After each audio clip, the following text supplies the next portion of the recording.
Sederalun, Polres Aceh Tamiang mulai mendistribusikan bantuan beras untuk warga yang perekonomiannya terdampak dengan ancaman wabah COVID-19. Dipimpin Kapolres Aceh Tamiang AKBP Zulhir Destrian, pendistribusian dilakukan ke sejumlah rumah penduduk di Bandar Pusaka dan Tamiang Hulu. Warga penerima manfaat ini dipastikan adalah mereka yang belum pernah menerima bantuan dari pemerintah, baik dalam bentuk BLT maupun PKH.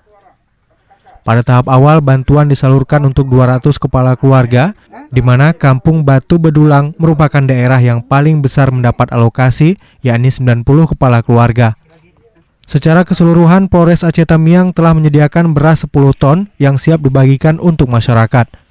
Dalam kegiatan ini, Zulhir secara khusus berpamitan kepada anggota karena dalam waktu dekat ia dimutasi menjadi Kapolres PD.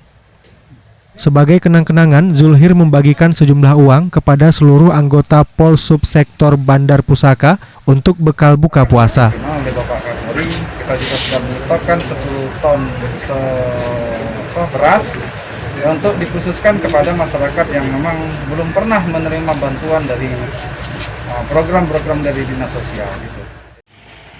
Dari Kuala Simpang, Rahmat Wiguna, Serambi On TV.